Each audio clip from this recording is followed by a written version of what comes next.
Letošnji Avtomotor Show Ljubljana, ki je na Gospodarskem razstavišču potekal med 2. in 4. septembrom, je najbolj izstopal po odličnem show programu na zunanjih površinah. Veliko pa se je dogajalo tudi v dvoranah. Na ploščadi si je bilo mogoče ogledati adrenalinsko driftanje izkušenih voznikov. Obiskovalce, teh se je v 3 dneh zbralo preko 18.500, pa je privabila tudi 5,5 metrov visoka kovinska krogla imenovana Globe of Speed, v kateri so se z motorji vozili člani skupine Extreme Globe Riders.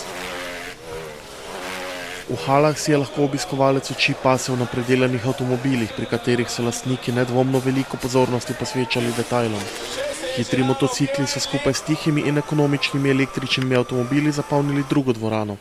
V svet avtomobilizma pa nedvomno sodijo tudi pnevmatike, platišča, haro-wrapping folija za zaščito laka ter drugi funkcionalni ter lepotni dodatki za avtomobile.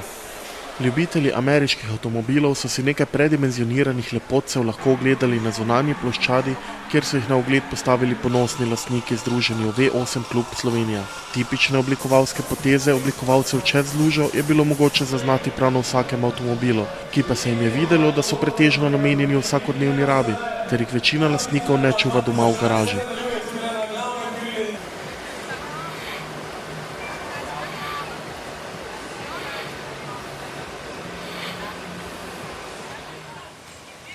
Takih avtomobilov, da cesta krana ne vidite vsak dan.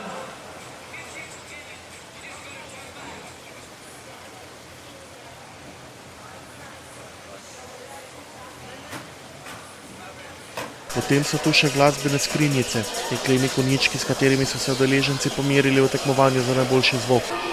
Sicer jih ni bilo veliko, so pa bili zato toliko bolj glasni, da so z enakomernim renčanjem in kakšno aktualno poppesmijo opozarjali nase. Na drugi strani pa so popolnoma tiho in spokojno stali starodobniki, avtomobili in motorji, s katerimi se je obiskovalec lahko vrnil desetletja v preteklost. Ves ta krom, les in usnje, zaobljeni odbijači, mehke bočne linije, nepredstavljivo dolge predstavne ročice ter ogromni volanski obroči, verjetno nikogar niso pustili ravnodušnega.